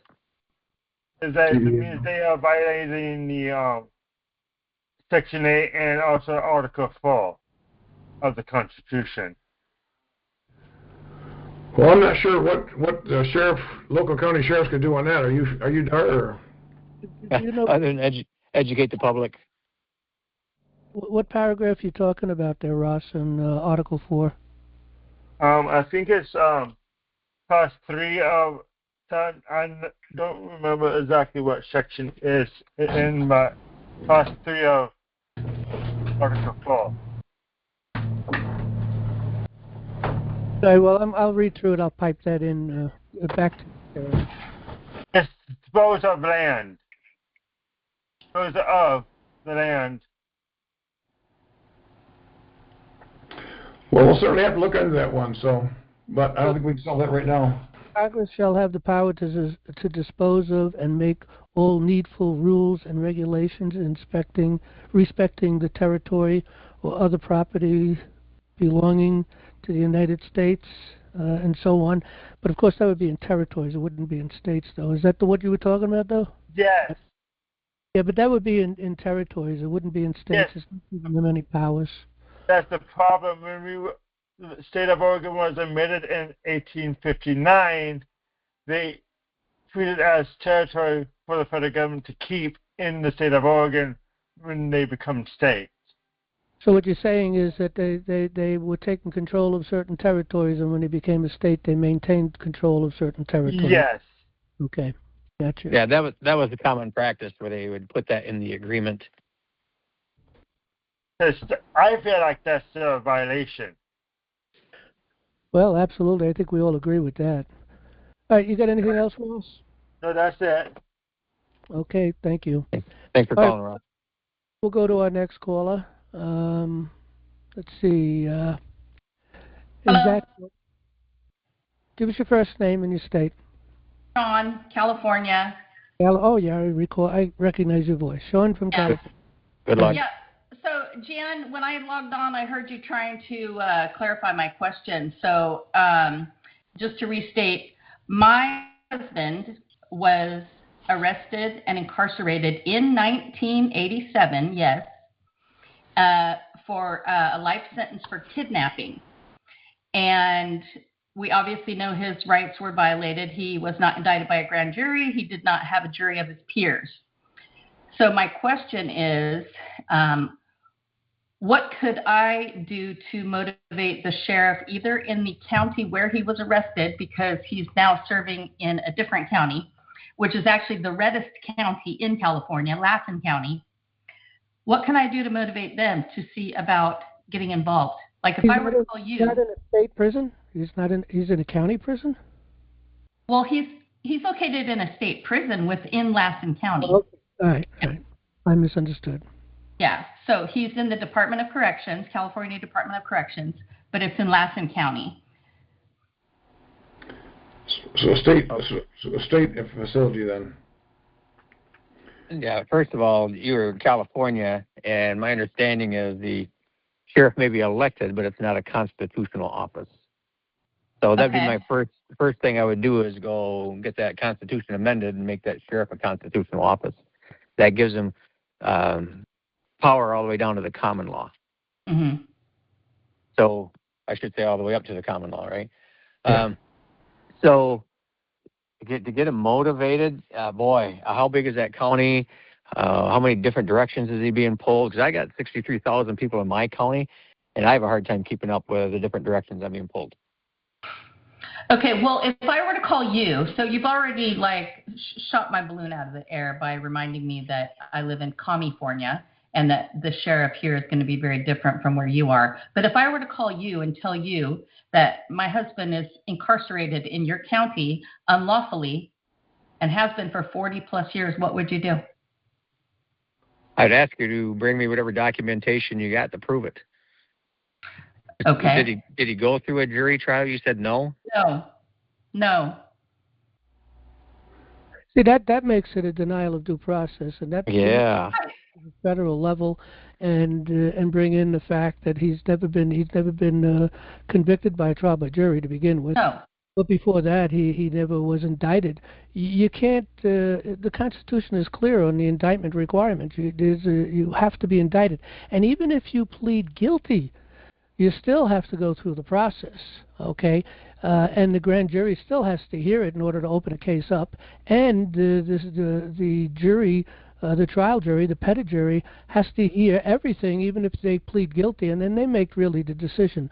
Unfortunately, it's been so long since a jury has made any kind of a real decision concerning, for instance, what the penalty might be, because they got not only the right to hear the facts and the law, but they also have the unalienable right to make the decision on the penalty, and not necessarily with a focus on prison. I mean, in some cases, of course, people have to go to prison. There's no getting away from that. But a lot of cases, people don't belong in prison. And if they had to do some kind of a concern about them watching them in some way, they can put them under house arrest. We got the technology for that, too. But, yeah, you have to take that into the feds. Okay. And, John, before I get cut off, he was finally able to get that affidavit notarized and mailed it to you only recently. You will either be receiving it or have just received it. All right. I'll take a look at it. Thank you. Yeah, without knowing very much on that case at all, it's a hard one for me to answer. But if this due process was violated, that's big, because what I'm experiencing is not many people understand due process. And it's one of your fundamentals of common law. Well, and the fact of the matter is his due process rights were violated because he was arrested, sentenced, and incarcerated without any due process. Well, exactly. And the case is so old, you have a good chance of winning. Yeah, one of the best cases I've seen handled by a jury was the Antrim County case, and that was the three guys that were in charge of that plot against the governor. And the jury requested something to do with a what do they call that? They wanted to hear part of that testimony all over again. Well, it was late in the evening, and the judge says, we'll get it for you tomorrow. Well, tomorrow came, and the jury made the same request, or the transcript, that's what I'm trying to say. They made a request for the transcript, and the judge says, you have enough to make a determination. You're not getting it. So they went on out, they're gone, I think they said about an hour, and they come back in with not guilty verdicts on them all. And I thought it was a big middle finger to that judge, but really what it was is the judge was violating the defendant's due process. The jury wanted something, and he refused to get it to him. So I applaud the jury for taking that stand. God love him. Okay, we'll take our next caller then. Thanks, Sean. Mm-hmm. Okay, it looks like Rick, you got the mic. Button didn't work. Hang on a second. Okay, Rick, you got the mic. What state you from, Rick? Okay, this is Rick Martin, Constitutional Law Group. Question I have is, how do we force the courts to start using a grand jury? This is something that is very, very important to cases I'm working, is due process of law requires a grand jury. Why is it that grand juries are being denied before moving into filing charges, the prosecutors filing charges against people without due process of law? That's all part of that progressive movement. How you doing, Rick? I'm doing well, my friend. Good to hear your voice. Yeah, I wasn't even sure you were alive. I haven't heard from you in a couple of years. Well, I'm handling a case right now with due process violations. So, and it was actually a state trooper that beat up, brought her face first down to the ground on having an expired license plate. And yeah, this is Dr. Heather Lee's case I'm dealing with right now as we speak. Okay. What state? We're being shut down right now by the appeals court. So I'm working towards which state? Michigan. Michigan. Oh, okay. Yep. I just recently came back to Michigan to try to help this case out. So the appeals court. But anyways, to answer that question, this is a progressive thing that's been going on for years. Where, what was his name? 1913 President Woodrow Wilson. He's a professor, and all the progressives think that rather than the common man making these decisions, they needed experts to make these decisions for the electeds. And this is how it's how it snowballed into what we got today. Rather than a jury of the common man, they wanted these experts in law indicting you. And it's, how do you say, it's hard to get back out of that and get back into the common law. And I agree with you full-heartedly. I agree with you. But as far as due process of law requires certain aspects to be taken before they can move forward with a case. And as you and I both agree, is we have gotten so lost in process. And that's what I'm dealing with right now, is they're saying, well, you have to follow MCL, blah, blah, blah. And it's like, wait a minute, what about the merits of the case? Well, we can't hear the merits until you do our process correctly. That's what I'm stuck with right now, my brother. No, I'm sure, yeah. That's why you pay these attorneys $500 an hour. Are you taking it up to the Supreme Court? Are you taking a friend of mine made. Oh, I'm sorry, John. Go ahead. Yeah, I was wondering if he's taken it up to the Supreme Court. You said you went through the appeals process. We're going to the Superior Court next. Superior. Within the state, or you're going federal? State, then. Okay. Well, we haven't exhausted our state avenue as of yet. Okay. All right. So we're not going to jump the gun yet. If it is a denial of due process, you can go right to the Fed right away. You think so? Oh, absolutely, because it's a constitutional violation. They have a right to hear it. They have to hear it. They're supposed to champion the Constitution for the people, and that's what makes it a case that they can hear. If you bring any issue concerning the case into the federal court, they'll throw it out. But if you stay focused on the constitutional issue, a denial of due process, which is the key to winning most cases, that they have to hear it. Well, but you have to start from the federal level. You have to go to the federal courts first. Yeah, state.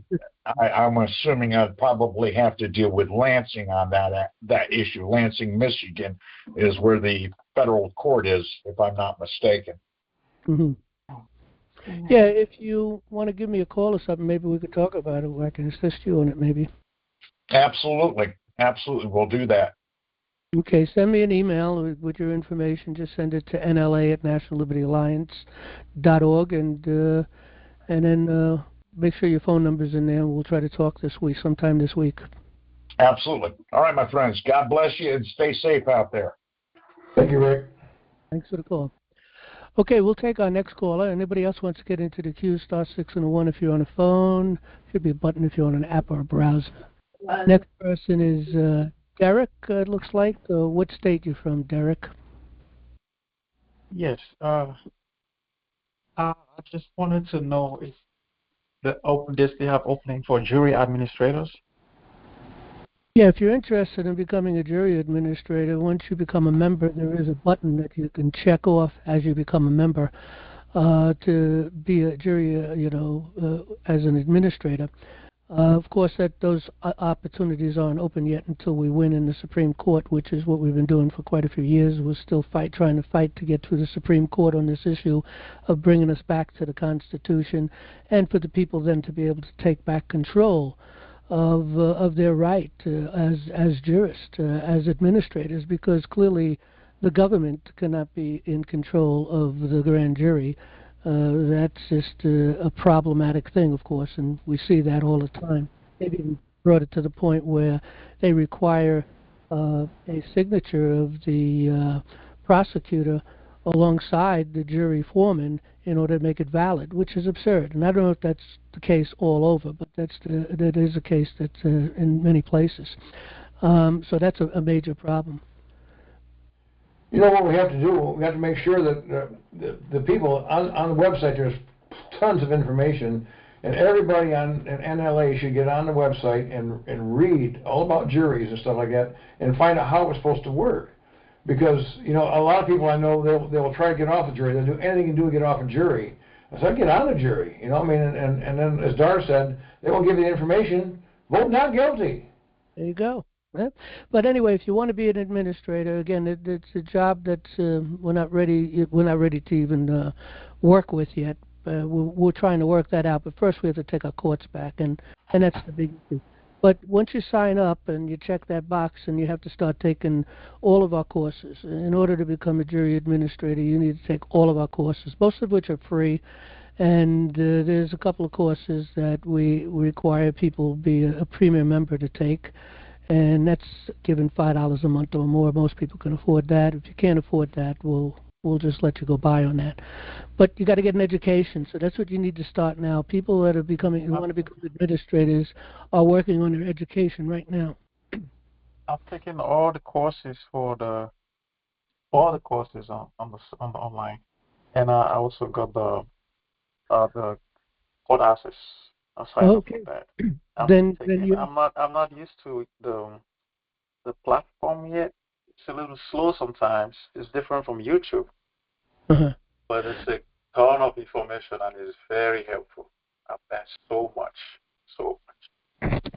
Yeah, a lot of the courses that have videos in it, unfortunately, I'm not sure that when you take it, like for instance, I pay the premium on YouTube and I pay the premium on Rumble, so I don't watch the commercials.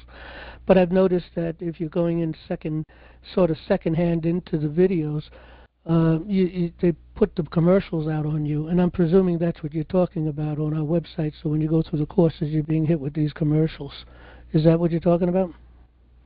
Yeah, the commercials is one. Then sometimes Rumble is just slow to load. Yeah, we had to move over from YouTube to Rumble with everything pretty much because we were being shut down constantly on YouTube. So.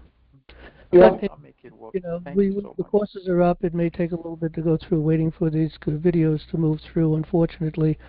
If I have the time one day, and I'm really extremely busy, but if I have the time one day, maybe we'll pay for the extra space and actually put the videos right up on our website, and there'll be a direct feed down. But it's going to take a lot of work to do. The thing about this is, guys, is that there's people out there that want to join work with us that are very, very, very good at that kind of stuff. We don't have to all be good at everything. We just got to be good at something, and we got to get the people that can do that to come in and work with us. I mentioned that before, John. The good news is it's a volunteer organization, and the bad news is it's a volunteer organization. So, we need more volunteers to volunteer to do what they do best, and just encourage them to get on their way.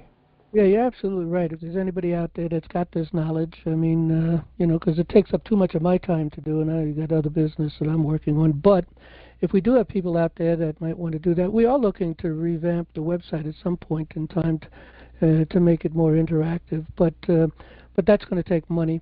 There's only two ways we're going to be able to go professional. One is to hit critical mass. If we hit critical mass, the potential of going professional will happen. Because we'll get a percentage of people enough. And, if you get, let's say, 10,000 people that become members and are giving us $5 a month or more, that's $50,000 a month. And that's enough to go professional. And we'd be able to pay people and really get some business done. The other way, of course, someone with deep pockets that sees what we're doing, recognizes the work, and says, hey, I'll support you and give us some serious money. And even through that process, eventually, with that kind of money to seed us with, we would eventually be able to be self-sufficient anyway at some point, because we'd be able to pull enough of the populace in order to really maintain the momentum and maintain, of course, being a professional from a professional perspective, getting very much more involved in working with the committees of safety, or from a counseling's perspective, of course, only. We don't tell people what to do in their own counties. They've got to figure that out. We assist them in every way we can and advise them and give them all the information they want. But the people have to be free and independent, and they have to take care of their business, and they have to become educated. Dar, have you had a chance to get on the website at all? Yes. I've taken all the courses on the website. I've signed up for court access, and I'm taking the courses for court access. I still have to buy the books. Yeah, well, just make sure that you check. If you haven't, you can go back into your account, which is under the blue bar here, right under Directory and Members. There's My Account, and you should be able to go in there to see if you check the box to be be an administrator, a jury administrator, and which is a paid position, of course. And if you can't find the box, you can get a hold of Jan at nationallibertyalliance.org, and I'm sure he'll be able to help you. And what state were you from? Oh, Maryland. Thank you. You said Maryland? Any other questions or anything for the sheriff, Derek? Well, I was just going to tell him there's an attorney in Maryland, Michael Peruka. You get a chance to look him up. It's I forgot how you spell his last name, but Michael Peruka. He ran for president on, I think it was a U.S. Taxpayers Party a few years back. Michael Peruka. Good guy, obviously. Oh, obviously, yes. He was part of the CSPOA for quite a while. Uh-huh. All right, Derek, anything else? Otherwise, we'll move on to the next. Much. I'll just listen on. Okay, thank you. Okay, we're going to take our next caller, Jim from Pennsylvania. How you doing, Jim? You got the mic.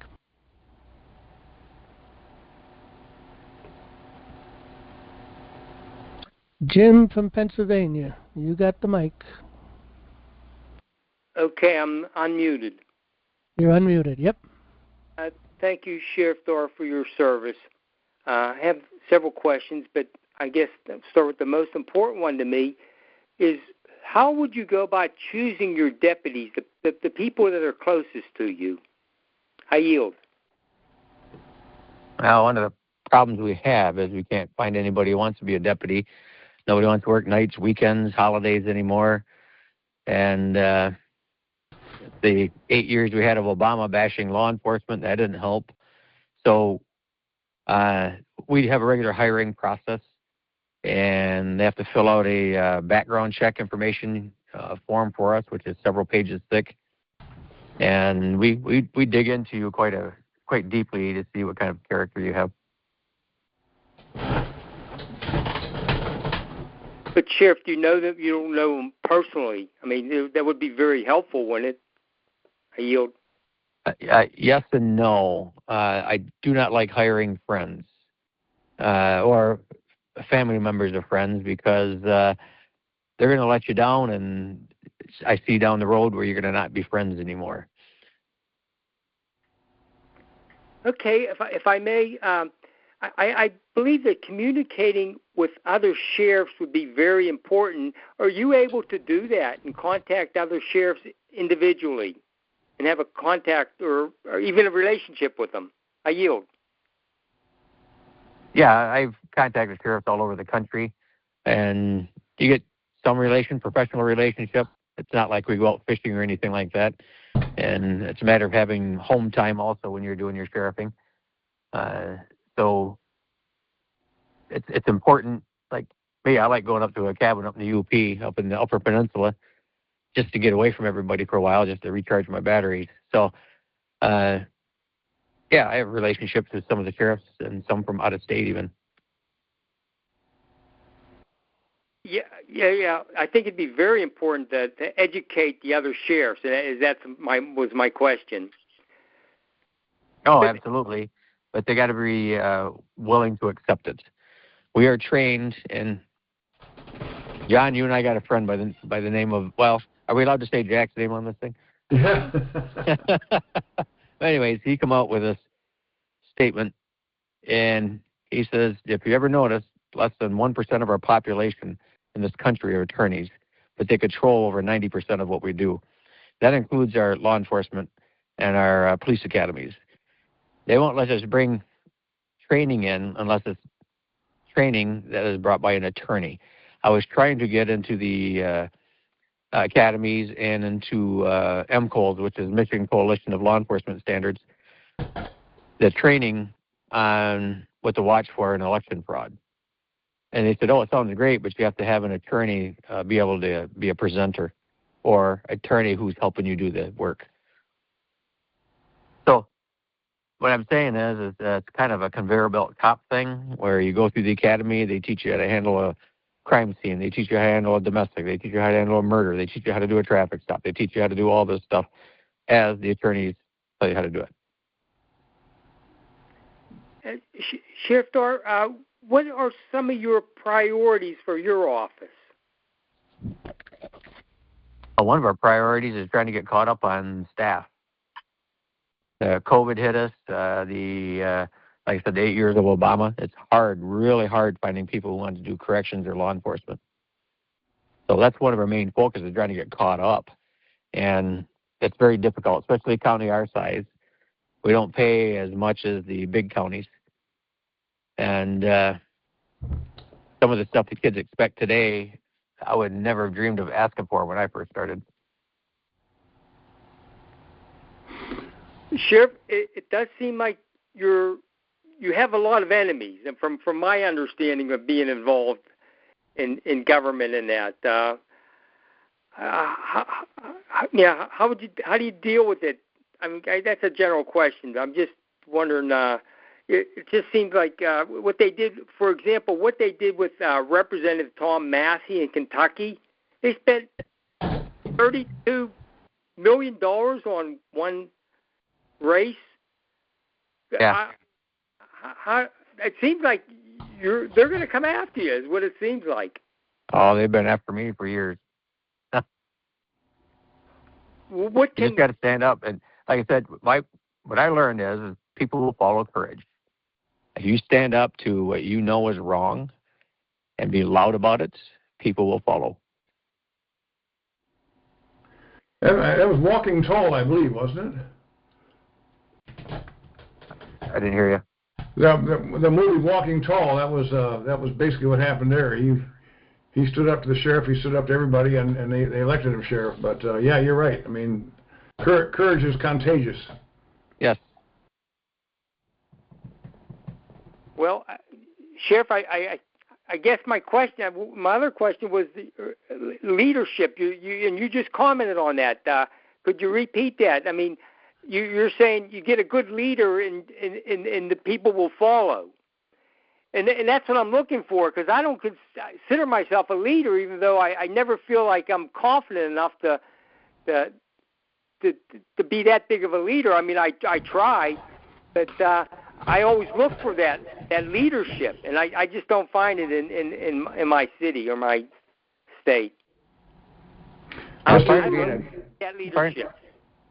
of being a good leader is you have to put good people below you.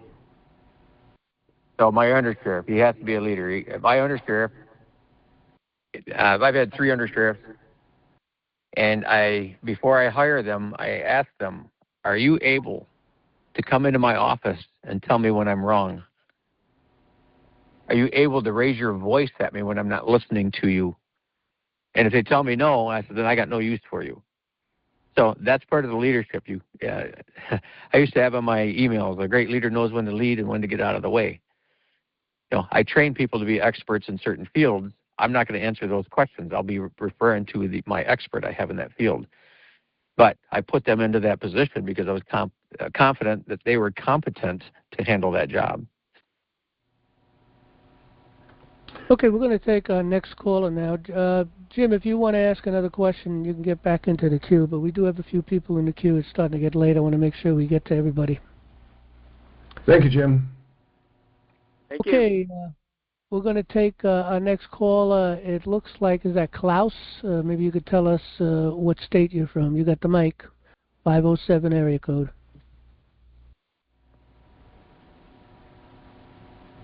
507. I'm here. Can you hear me? Yep, go right ahead. First name, your state. Chris Daniels, in Minnesota. Minnesota. Go ahead, yep. Chris. Well, I just heard the guy talking earlier about the judges, and how they intervene, and when there's a trial by jury and a jury trial. They're two different things. One, the judge can overrule it, and you can't overrule the jury trial. You know what I mean? So you want the one the judge can overrule, because then you could appeal it, and there's double jeopardy. They can't try the same zone twice and win it that way. So I had my 2 cents on that one, and then I guess I have a question too. I've been dealing with the sheriffs and police here for 5 years now, and my series of unfortunate events. My garage burnt down, my whole house burnt down actually, but they're kind of corrupt around here, and so I'm having trouble where I can't even, if I go on my laptop or any computer, I can't get any word processor to work to print my files to submit them. Nothing works for me. Like I can, it's working for my wife. I take the computer and it stops working, or it just doesn't save, and it's been like that for 5 years now. Just curious if anybody else has had that problem and how they get around it. What kind of computer do you have? Mac. Mac? MacBook Pro. It's enormous. Yeah, I've never heard of that kind of a problem. So, I mean, again, most people have Windows, but Yeah. Windows 11 I wouldn't want to get. If you did go to Windows, you'd want to do 10 or earlier. Well, I'm at a point where they're in my computer and actively stopping me from trying to do what I'm trying to do. Sounds crazy, but that's what's happening. So. Well, I wouldn't doubt it. If you're hitting a certain vein there, so to speak, they might do something like that. Everybody's got access to your computer these days. The cloud. I thought the cloud. Anybody who goes up in the cloud, I always thought it was crazy. Now cloud is part of the system. But yeah. I stay down to Windows 10, and I've cut them off to be able to upgrade me to anything. They try all the time, but one time they got through and destroyed my whole computer, and I had a copy anyway. I had 3 copies of mine. I just rebooted mine, from scratch, started all over, and just. Yeah, so it's court. It's a problem. But do you have a question for Sheriff? I don't think so. Not that I can think of here off the top of my head. I had court this morning and couldn't get my documents in time, but I don't know. Long story, but I'm still working on it here. And I got your book. I read it. Yeah, Good stuff in there. I like it. Yeah. We got a lot of courses there that should help you also along. So. Yep. Thank you. Appreciate it. John, you mentioned double jeopardy. Yeah.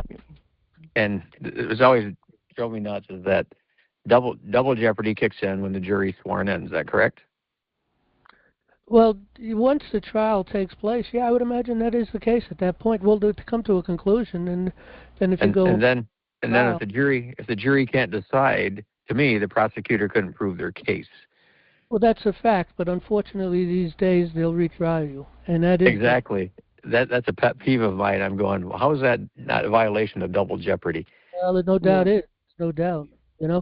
Look, it takes all 12 to convict. I mean, if 11 convicts and 1 refuses, well, then they just got to hang out till they can convince that 11th, or if they have to change their position and come in. Just because they're a hung jury doesn't mean that you have to start all over, or that the judge takes some kind of a control over it or make some opinion and decision, because all of that is a denial of due process. Right. In Minnesota here, we've had the judges for all the fraud that's going on with the small ends. They were getting prosecuted with a jury, and they were getting convicted, and then the judge was overruling them. Just overruling. No, going free. Overruling the conviction. The judge judge cannot do that. That's what they're doing. Yep, that's the difference between trial jury and a jury by trial. Sorry, I got it backwards, but yeah. Are you saying that the judge is overruling a conviction, or overruling, that they're letting the person go? They're minimizing the sentence, or minimizing the sentence down to nothing. Yep. Yeah, you see, therein is another problem. Again, the jury has to decide what's going to be going on to trial, and you can't add anything to it. They do it all day long, though, anyway, but it's unlawful. The prosecutor can't add more things. If they discover more things, they got to go back to a grand jury to agree to that, to be part of that particular case. And at the end of the day, of course, the trial jury makes the final decision. The judge has nothing to say about whatever that decision is. And again, that would be, again, a violation of law, due process in particular, of course, overruling, the due process that has already taken place. Well, that's what I'm saying. That's why they renamed it. They got 2 of them. One's trial by jury, and a jury trial. We're guaranteed one of them where the jury makes a decision, and the other one the judge makes a decision. Yeah, well, that's just a play on words. That's all that. It's all a fraud. Yeah. Yeah. Yeah. You want to pipe in on that, Sheriff? No, I was just going to say what you just said, to play on words. Yeah. So, All right, we'll take our next caller. If you want to ask more questions, you can get back into the queue because we do have at least 2 more people, and we want to get them through. And so if you want to get back in the queue, you go right ahead. Meanwhile, we'll take our next caller. Let's see. It is someone from Texas. You can give us your first name from Texas, 214 Yes, number. sir. Hi, my name's Mike, and I was listening intently on each comment and making notes. And back when I had a question, I knew the question, but now I have forgotten. So there's a lot going on here in Texas legally, and in Dallas, we do not have a constitutional sheriff. This is one of the most liberal cities in the entire nation. I went to a class by Chris Ann Hall. I'm sure you all are well aware of Chris Ann Hall. She's great. I'm sorry? She's great. Go ahead. Yeah, we're very familiar with. I dig her. So she said that there's a way for us to get constitutional sheriffs in a county, and then somehow with a small percentage of the population work our way up to getting all 254 counties in Texas filled with constitutional sheriffs. Do you all know of, does that ring a bell? Does that prompt any memory? If you had 254 committees of safety working hard in the state, you would have that. I'm sorry? If you had 254 counties and 254 committees of safety working in those counties, with active people working in those counties, you would have that. Okay. So Yeah, this could be a... Are you familiar with committees of safety? Vaguely. And well, so committees of safety are the true committeemen. Our founding fathers were all part of the Committee of Safety. You know, we went through the Revolution through the Committee of Safety, the Declaration of Independence, the First Continental Congress, the Second Continental Congress. All of that was decided by the Committee of Safety. The debates, the Committee of Safety. The execution at the beginning of our government, Committees of Safety. The process to control our government, Committee of Safety. But then at some point in time, they statutorized it, and they call it the Committeemen, and they've created the 2 parties. You got the Democrats and you got the Republicans, and they've taken control of that process. The people need to do it all on their own. Just start a Committee of Safety. And once you get a Committee of Safety going, then you could put a sheriff in there that does have the desire to do the job right, and understand the common law, learn the law of the land, and be a constitutional sheriff. And that's the key. Now, there is a process. There are places where sheriffs they don't have sheriffs that are constitutional, just as Sheriff Dar had mentioned before. They don't even have sheriffs out in Connecticut, for instance. And there's only about 8 counties, I think, out in Connecticut. We do intend on taking up that battle, but we can't take that battle up until we win the courts on the federal level.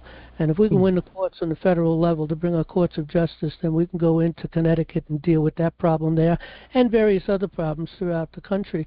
Because you see, without a sheriff, there is no law enforcer. We got code enforcement officers, but we don't have law enforcement officers. And nobody can get rid of the sheriff. It's part of the common law process. It's like there's no sheriff, there's no common law. Therein is the problem. We could beat that in a court of law, but and it would have to be on the federal level. And but the thing is we'd have to win back the federal courts first, and that's our battle at this point. Sheriff, you got anything to add on to that? Yeah, just give you an example how bad the federal courts are. My attorney is Patrick Byrne's attorney. Patrick Byrne is a very wealthy man. He used to own Overstock.com. He's one of them that stood up to Dominion voting systems, and Dominion turned around and sued him. Well, the judge in D.C., I think it's a magistrate actually, as you got to understand a little bit here.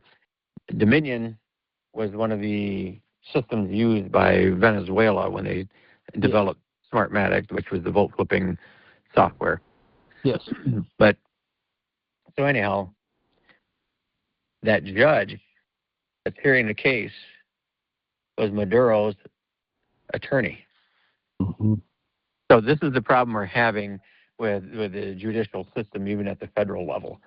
That judge could recuse herself on that case because of that link to Maduro. Maduro was the president of Venezuela. He's in our custody now for the federal level. Yeah. And it's weird stuff like that is happening all around the country. Mm-hmm. So we have to go out and get these judges, or their leadership anyways, start recognizing these things and start enforcing the rules. Mm-hmm. Yeah, and that part is also up to we the people, as well as what you mentioned earlier as to the committees of safety here in Texas getting our constitutional sheriffs back up and running. Again, that goes back to we the people. Is that both? Are both those counts right? Are both what right? The fact that for the councils or the committees of safety here in Texas becoming constitutional again, which will then... The committee safety is we the people. Unalienable right to have government by consent is expressed and exercised through the committees of safety. There is no other way. Okay, it's the people on the grassroots level within their counties to take control of their government, starting from the government that is right there before them. You know, your towns, your villages, of course your county governments, your city governments, your state government. You got to take all that back. You got to take back all the schools. You got to get all the school districts within your county. It's a big job, but if you get enough people working at it, of course, many hands make light work, and that's the key. It's the only way. You can't have government by consent without having committees of safety working together to exercise that government by consent, because one person can't do anything, but a handful of people can do a lot. Okay. And then, of course... go ahead, final, because I've got one other person I want to get to, but final points.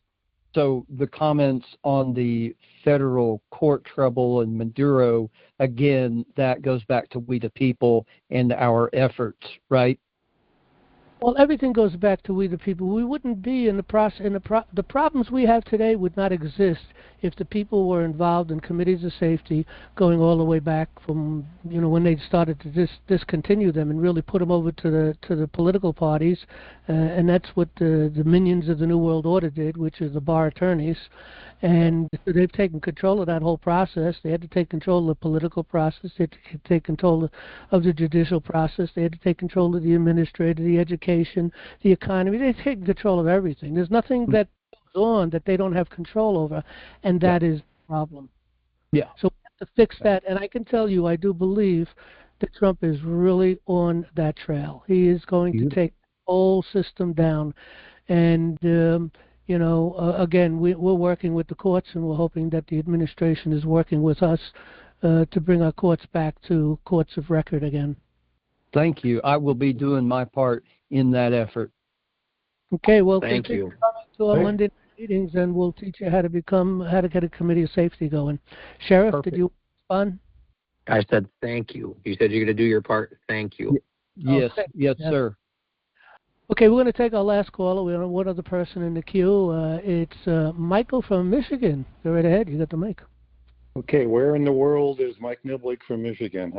Hi, guys. Hey, Mike. I think somebody might recognize my name there. It says Mike. Mike Niblick, yeah.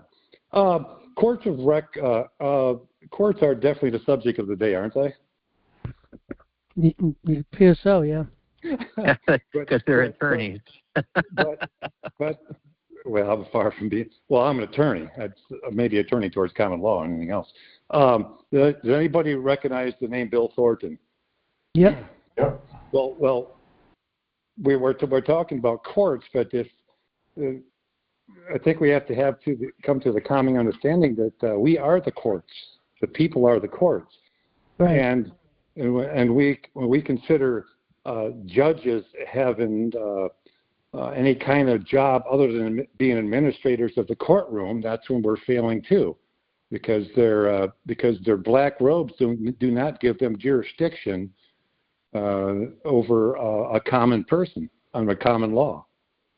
And so when we enter a court, if we enter the court as a defendant, we are in the court. But I believe wholeheartedly with Bill Thornton that if you're going to go to court, you have to enter the court as a plaintiff. Right. You are the court, common law. Correct. So does any of that make sense, or does that? Well, it absolutely does, and herein is the problem. The problem is the judges think that they can make decisions in courts of law. They have no part of a court of law. The only place that they have any power or authority is in a court of equity.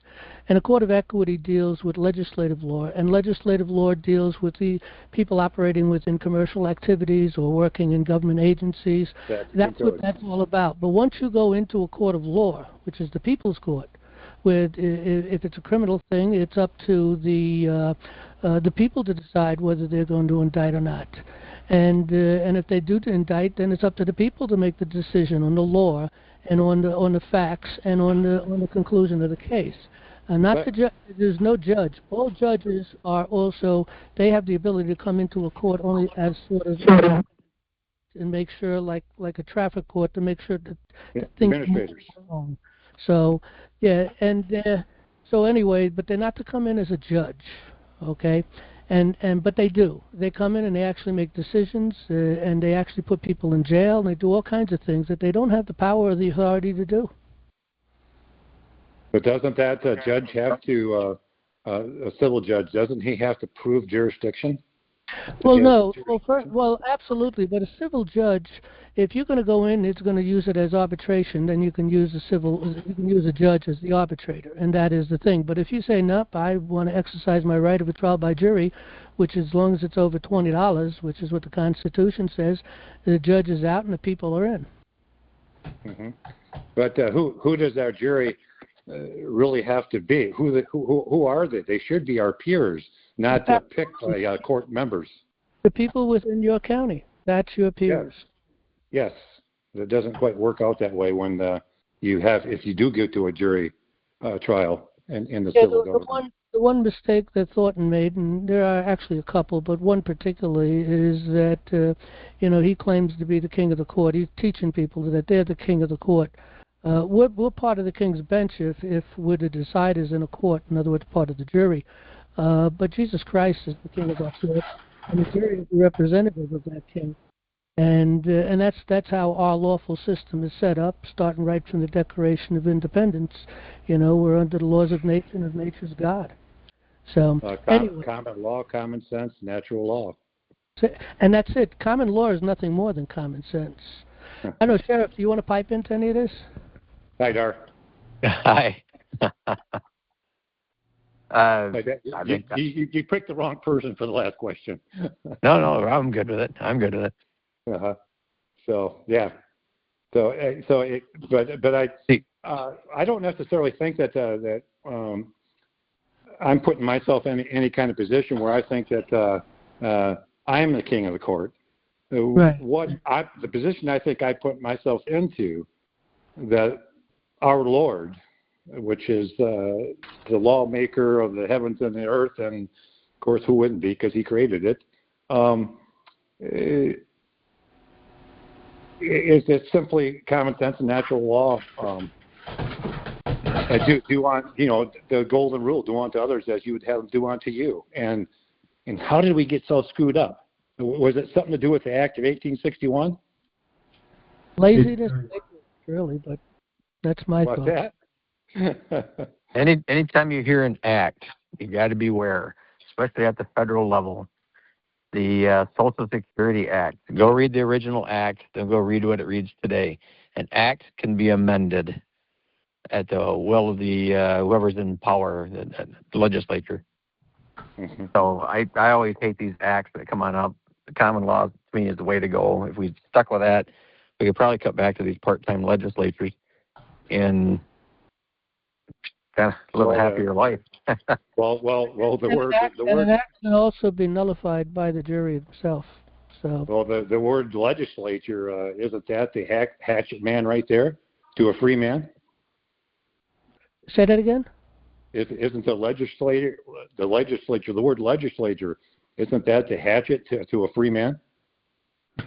Well, I've never heard that before, but... I never heard it either. Well, I've never ever used that before either. Yeah, the legislators have certain powers. In the federal level, they got, and pretty much, it's not too much different on the state levels either, but at the federal level, they got 18 powers. We the people ordained and established the Constitution for them. We're the lawgivers. God himself is the great lawgiver, of course, and he's given us power and authority over the government. We have government by the consent of the people. That's the structure. And so we made the law, and they have to be obedient to that law. Excuse me.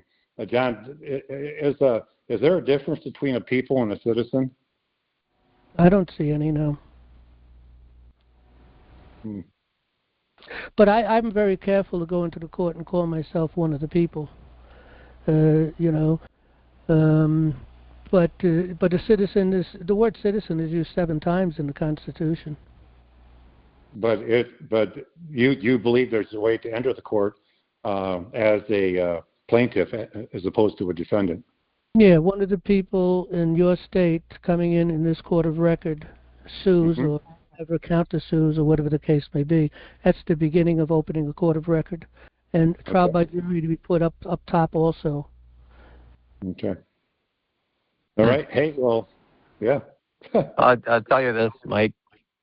You can vote your way into socialism, but you have to shoot your way out. So. Well, you're not preaching to the choir on that one. Hey, it's just about ended, but I got to tell a Dar story before we leave this thing, because it was one of the first things. We used to have a meeting at the sheriff's office, and Dar mentioned that he had given his deputies authority to, for instance, let's say a 17-year-old kid took mom and dad's car and out there burning rubber, whatever like that, speeding. Instead of giving him a ticket, that's what Dar expressly said to us. He says he gave the deputy authority to just give the guy a card and say, you got to come down to the sheriff's office with your mom and dad and explain what you did. So instead of giving a ticket and having the insurance jump up $1,000 or $2,000, he had to face the wrath of his mom and dad. And that to me was common sense. That's common law, and that's what really made me appreciate Dar way back when. So I just got to tell you that. That makes a whole lot of sense. Dar, if a crime is committed within your county, what is the primary thing, the description or word that would make it a crime? Well, if a crime is committed, if one of your deputies arrests somebody and they say that they have committed a crime, there must be what? There must be a victim, right? Right. Okay. That was only my point right there. Well, that is deep. Look, we do have one other person. We'll give them a moment. Maybe got Brent, not Brent, Brett. Brett, what state you're from, and we'll give you a minute or two. Hello? Yep, go right ahead, Brett. You got the mic. Yeah, Wisconsin. I was just hearing someone that mentioned that the way to come into a court is through a plaintiff. So does that mean never responding as a defendant? No, you come in with a countersuit. I'm sorry? You come in with a countersuit. The countersuit is what the point is. At least that's on a civil end. On a criminal end, that's kind of difficult to deal with that. So in the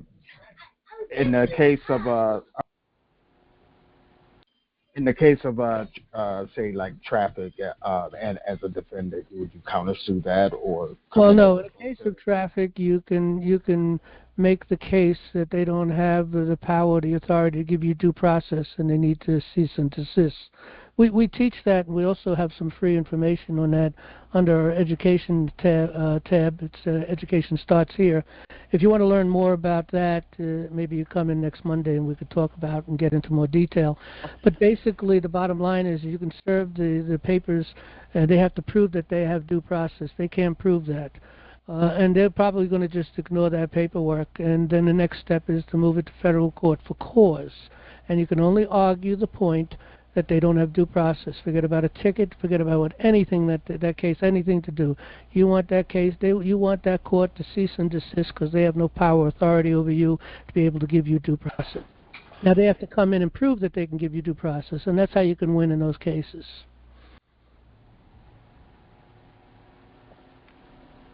You got a question for the sheriff before we close down? No, that will be all because of the time. All right, Sheriff Dar, if you got anything final to say before we close down?